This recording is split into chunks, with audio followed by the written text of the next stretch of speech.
정유라 영장 기각입니다.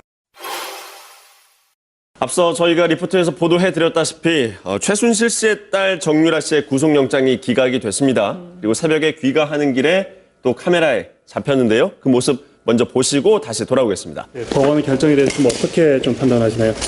네, 일단 많은 분들께 심려 끼쳐드리고 이런 일 벌어지게 돼서 정말 죄송합니다. 정말 죄송합니다. 그리고 앞으로 검찰 조사에 성실하게 임하도록 하겠습니다. 오늘 증거인멸 시도했다라는 보도도 나왔는데요. 독일에서 증거인멸 시도한 적이 있으신가요? 아니요, 그런 적 없습니다. 법원에서 이런 결정 내려줄 거라고 생각을 하셨어요? 전혀. 또 심정적으로 좀 다시 청구가 온다면 어떤 심정이시겠어요? 네, 또 그러면 이제 실질심사 가서 제가 억울한 부분 판사님께 말씀드리고 또 똑같은 일을 해야 된다고 생각합니다. 어떤 점이 제일 억울하신 것을? 네. 어떤 부분 특히나? 알지 못하는 일들이 많아서 그러니까 네, 그런 게 좀 억울하다기보다는 왜 몰랐을까 하는 그런 부분도 있고요. 그래서 많은 드릴 말씀이 없어서 네, 여쭤보시는 거에 다 정확히 되게 대답을 못 드리기 때문에 죄송하게 생각합니다. 네, 법정에서 직접 말씀을 많이 하시면서 우시면서 말씀하셨다는데 그 부분 중에서 말씀하신 것 때문에 진심으로 국민들께 사과한다 이런 부분을 있었다는데 어떤 부분에서 그렇게 미안하고 억울하셔서 이렇게 눈물까지 흘리게 되셨는지. 제가 이제 또 SNS에 안 좋은 글도 올렸었고 그게 공연성이 있던 누구를 향한 글이었던 어쨌든 잘못된 글이면 확신하고 많이 반성하고 있고요. 그것 때문에 이제 네, 저도 아이가 있지만 제 아이한테 누가 그런 말을 하면 정말 기분 안 좋을 것 같고 속상할 것 같고 정말 죄송하고 이제 많은 학생들이 이제 열심히 수업해서 학교 들어가기 위해서 애를 쓴다는 걸 아는데 저는 다니지 않은 학교에 괜히 입학을 해서 많은 분들한테 분노를 사고 학생분들 입장에도 좀 안 좋은 영향을 끼치는 것 같아서 정말 죄송하게 생각합니다. 그럼 여전히 아까 학교 안 다니셨다고 그러셨는데 여전히 입학과 이제 학사 관련해서는 여전히 모르신다는 입장이신 건가요, 그러면? 네, 그렇습니다. 혹시 어머님 면회 가실 생각은 있으십니까? 그냥 허락이 된다면 당연히 가겠지만 허락이 안 된다면 가지 못할 것 같습니다. 네. 정유라 구속영장 청구됐을 때 어떻게 될 거라고 예상들 하셨나요? 당연히 구속될 거라고 생각하지 않은 사람이 없지 않았나요, 거의? 그래요. 박근혜도 구속되고 최순실도 그렇게 됐는데 네. 그 중심부이자 딸이었던 정유라가 어째서 네, 그래서 당연한 수순이라고 생각했죠. 판도라의 상자인데. 그죠. 네. 시작을 연 사람이잖아요, 거의. 네. 그러니까 끝을 이렇게 확실히 뭔가 닫아둘 거라고 생각했는데 이렇게 됐네요. 예상 밖으로 영장이 기각돼서 그런지 분위기가 되게 안 좋아요. 여론도 되게 안 좋은 것 같고 다시 촛불을 들어야 하나 이런 여론이 많은 것 같습니다. 근데 사실 이거 영장 전담 판사분이 박근혜 구속 당시에 결정을 내렸던 판사분이라고 하시더라고요. 네. 그래서 뭔가 이해해 보려고 노력했어요. 그래서 타당한 이유가 있는 걸까? 네. 일단은 혐의에 대해서 정유라는 계속 부정을 하고 있죠. 네, 계속해서 모른다, 엄마가 시켜서 나는 했을 뿐이다라고만 주장하고 있는데 그 전략이 어느 정도 먹혀 들어간 게 아닌가 약간 이렇게 보시는 분들도 있더라고요. 전 이해가 안 되는 게 심지어 자기가 개명된 네. 건지도 모르고 그런 얘기하는 거 보면은 네. 일단은 정유라가 덴마크에 체류하고 있는 동안 변호사들이 가서 정유라에 많이 접촉을 했다고 하니까 그런 부분에 대해서 이미 충분히 트레이닝이 있지 않았을까라는 네. 의심을 할 수밖에 없죠. 진술 태도를 지켜본 검찰 관계자의 얘기에 따르면 철부지 20대로 보이려고 아주 철저히 준비를 한 듯 했다 이렇게 얘기를 했거든요. 네. 심지어 이렇게 들어가는 과정에서도 굉장히 이렇게 방긋방긋 웃으면서 옆에 있는 사람들한테 이렇게 웃으면서 인사를 하는 모습을 보이면서 난 아무것도 모르고 나는 되게 어리고 바보 코스프레. 저는 근데 진짜 억울해요. 전 잘 모르겠어요. 이 정도까지 얘기를 하는 게 굉장히 연습되고 트레이닝된 모습이라는 네. 평이 있었어요. 목적이 자신의 혐의에 대해서 이게 공범으로 엮일 만큼 가담하지 않았다라는 뉘앙스를 이렇게 몸짓으로 다 보여준 거죠. 눈 꿈뻑꿈뻑하면서. 그러니까 약간 이 사람 되게 뭐라고 하죠? 되게 한때 잠깐 이 자기 작가님이랑은 또 한때 네. 동문이잖아요. 그죠, 동문이죠. 짜증나 진짜. 아니 얘가 뭐라 그랬는지 알아? 얘가 지 전공 모른다 그랬잖아. 근데 그러니까요. 페이스북에다가 자기 전공 떡하니 올려놨어. 그러니까요. 이게 기가 말이 안 막히더라고. 돼요. 거짓말한 거잖아요. 네. 자기 연출을 되게 잘하는 것 같아요. 보면은 이 당시 귀국했을 때도 보면 약간 초췌한 듯한 모습을 하고 있었어요. 근데 이렇게 보면요, 렌즈를 우선 끼고 있고 눈썹과 피부톤이 굉장히 뚜렷한 걸 볼 수가 있거든요. 그러니까 약간 어느 정도 드라마에 나오는 배우처럼 자기가 연출을 하고 있었던 것처럼 보여요. 그 네. 박근혜가 머리를 약간 이렇게 풀어 헤치는 그런 연출. 네, 약간 그런 것처럼 보여요. 네. 네. 조윤선이 그런 모습을 보였잖아요. 아, 그 머리 부시 해가지고 안 씻고 네. 나오는 것처럼. 마치 그런 모습을 보이니까 무슨 진짜 범죄자들 중에 좀 약간 반성 안 하는 범죄자들이 보이는 그런 모습 있잖아요. 딱 카이저 소재? 그렇게 보여요. 네, 네. 그 쩔뚝쩔뚝하다가 갑자기 또박또박 걸어가는. 옷차림도 일단 보면 수수한 옷차림이고 미드 같은 데서 법원 드라마 보면은 변호사들이 별의 별짓을 해서 그 범죄자를 무고한 시민으로 만들기 위해서 이미지 트레이닝 막 그런 거 막 엄청 시키고 막 그러는데 네. 그런 걸 받은 것 같은 흔적이 많이 있고요. 저는 사실 예상은 했어요. 몇 번 기사로도 사실 나왔었거든요. 이 정유라가 들어올 때 바로 이권대제는 아닐 수도 있다. 이런 얘기가 있긴 있었어요. 그럴 수도 있다고 생각을 했던 게 일부러 노리고 그랬을 수도 있어요. 사실 지금 뭐 검찰이 개혁됐지 사실 법원이 개혁된 건 아니거든요. 그래서 그럴 수도 있다고 생각할 수 있는데 어쨌든 긴장은 바짝 하고 있어요. 그런데 얘네들이 굳이 이렇게 괜히 놔줬을 건 아닌 것 같고 일부러 놔줬을 수도 있다고 생각해요. 오. 그러니까 그 정유라가 지금 네. 덴마크에서 1월 2일부터 계속 같이 있었던 거예요. 그러니까 5개월 동안 같이 있었던 거예요, 내내. 환경이 좋긴 하지만 결국에는 구치소고. 근데 환경이 무지하게 좋던데요? 네, 많이 좋긴 한데. 아니 식사가 뷔페로 나와. 진짜요? 채식 막 이렇게 네. 골고루 다 돼 있고 그리고 룸을 봤는데 우리 집보다 더 좋던데? 거의 호텔룸이죠. 진짜 한 몇 성급 호텔 정도 되는 그런 느낌. 과연 교정시설이 맞나 싶을 정도로 잘 돼 있긴 하더라고요. 뭐 일단 그 얘기는 중요한 게 아니니까. 그렇다고 해도 그러니까 결국에는 갇혀 있었다는 거죠.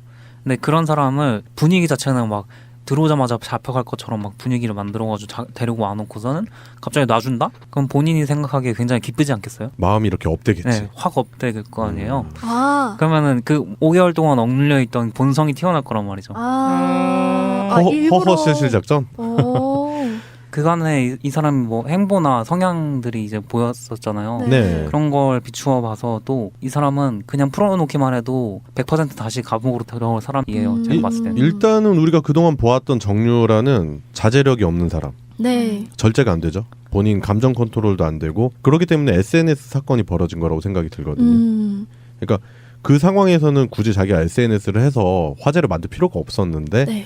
그게 어마어마하게 증폭이 돼버린 거예요. 결국 그것 때문에 촛불이 벌어졌다고 해도 과언이 아닐 정도로 그러니까 정유라가 돌발 행동을 하는 거가 정유라 쪽 변호사들한테도 부담감이 되는 그런 요소가 아닐까 싶어요. 저는 크라임 듣다가 네. 알게 됐는데 그 범죄자들이 아무리 치밀하게 범행을 하고 계획을 해도 그게 한두 번 먹혀 들어가면 그때부터 안심을 하기 시작한다 그러더라고요. 네. 그래서 그때부터 실수를 하거나 경고망동을 하는 행동을 보이면서 결국엔 덜미가 잡히게 된다라는 말이 들었거든요.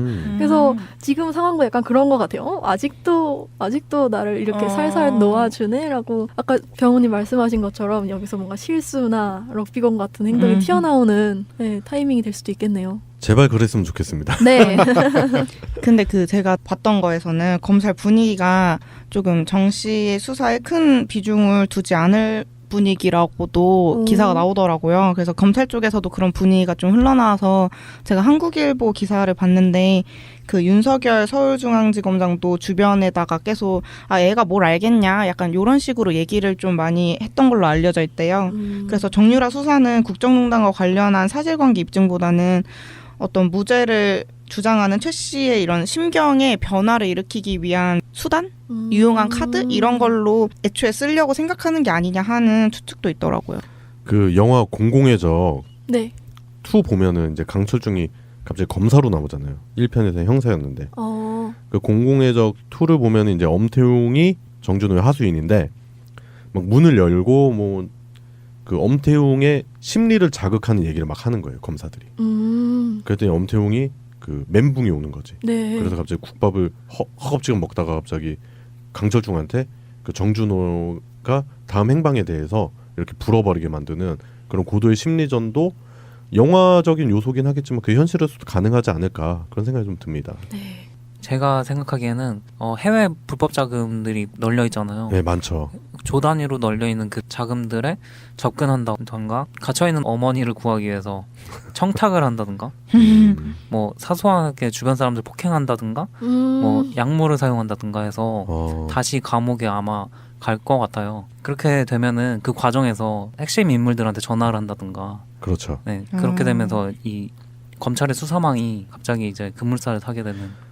그러니까 정유라가 차분한 성격이 아니기 때문에 네. 방금 송병호님이 지적하신 대로 누군가에게 연락을 하는 그런 정황이 포착되지 않겠나 그런 생각도 듭니다. 아무래도 외국에 있을 때 증거 인멸을 할 수 있는 시간이 굉장히 길었잖아요, 해외에서. 네. 그래서 이미 제 생각에 뭐 할 건 다 해놨고 이제 국내에 들어온 게 할 일이 있기 때문에 들어왔다고 생각하거든요. 해외에서 할 건 다 끝났다. 이제 한국에서 뭔가 최측근이 자기만 할 수 있는 뭔가를 한다든지. 그래서 그런 부분들을 굉장히 잘 검찰이 잡아내야 될 거라고 생각해요. 예, 그래요. 정유라의 영장이 기각됨으로 해서 수많은 촛불 시민분들이 실망을 하셨죠. 그죠, 이미 예, 했죠. 저도 아침에 기사를 보면서 적잖이 충격을 받긴 했는데 네. 그렇다 하더라도 희망의 끈을 놓치지 말자. 그리고 정유라가 이제 불구속된 상태에서 벌일 수 있는 여러 가지 돌발 행동의 요소들을 감안을 해보면, 그리고 그동안 정유라가 했었던 여러 가지 돌발 행동들을 본다면 아마도 정유라가 이 사건의 큰 해결점을 제공하는 뻘짓을 다시 한번 네. 연출하지 않을까 그런 기대감을 가지면서 촛불 시민분들의 분노는 이해하지만 우리가 계속 가지고 있었던 그 희망의 끈을 놓치지 말자 그런 취지로 정유라 영장 기각을 오늘의 이슈로 다뤄봤습니다. 예, 오늘의 이슈 첫 번째였습니다. 오늘 증거인멸 시도했다라는 기사 보도도 나왔는데요. 독일에서 증거인멸 시도한 적이 있으신가요? 아니요, 그런 적 없습니다. 법원에서 이런 결정 내려줄 거라고 생각을 하셨어요? 전혀. 또 심정적으로 좀 다시 청구가 온다면 어떤 심정이시겠어요? 네, 또 그러면 이제 실질 심사 가서 제가 억울한 부분 판사님께 말씀드리고 또 똑같은 일을 해야 된다고 생각합니다. 어떤 점이 제일 억울하신 것을? 네, 정유라 영장 기각입니다. 앞서 저희가 리포트에서 보도해드렸다시피 최순실 씨의 딸 정유라 씨의 구속영장이 기각이 됐습니다. 그리고 새벽에 귀가하는 길에 또 카메라에 잡혔는데요. 그 모습 먼저 보시고 다시 돌아오겠습니다. 네, 법원의 결정에 대해서 어떻게 좀 판단하시나요? 네, 일단 많은 분들께 심려 끼쳐드리고 이런 일 벌어지게 돼서 정말 죄송합니다. 정말 죄송합니다. 그리고 앞으로 검찰 조사에 성실하게 임하도록 하겠습니다. 네, 어떤 부분에서 그렇게 미안하고 억울하셔서 이렇게 눈물까지 흘리게 되셨는지. 제가 이제 또 SNS에 안 좋은 글도 올렸었고 그게 공연성이 있던 누구를 향한 글이었던 어쨌든 잘못된 글임은 확신하고 많이 반성하고 있고요. 그것 때문에 이제 네, 저도 아이가 있지만 제 아이한테 누가 그런 말을 하면 정말 기분 안 좋을 것 같고 속상할 것 같고 그래서 정말 죄송하고 이제 많은 학생들이 이제 열심히 특히나 알지 못하는 일들이 많아서 그러니까 네 그런 게 좀 억울하다기보다는 왜 몰랐을까 하는 그런 부분도 있고요. 그래서 많은 드릴 말씀이 없어서 네 여쭤보시는 거에 다 정확히 되게 대답을 못 드리기 때문에 죄송하게 생각합니다. 네, 법정에서 직접 말씀을 많이 하시면서 우시면서 말씀하셨다는데 그 부분 중에서 말씀하신 것 때문에 진심으로 국민들께 사과한다 이런 부분이 있었다는데 어떤 부분에서 열심히 수업해서 학교 들어가기 위해서 애를 쓴다는 걸 아는데 저는 다니지 않은 학교에 괜히 입학을 해서 많은 분들한테 분노를 사고 그 학생분들 입장에도 좀 안 좋은 영향을 끼친 것 같아서 정말 죄송하게 생각합니다. 그럼 여전히 아까 학교 안 다니셨다고 그러셨는데 여전히 입학과 이제 학사 관련해서는 여전히 모르신다는 입장이신 건가요, 그러면? 네, 그렇습니다. 혹시 어머님 면회 가실 생각은 있으십니까?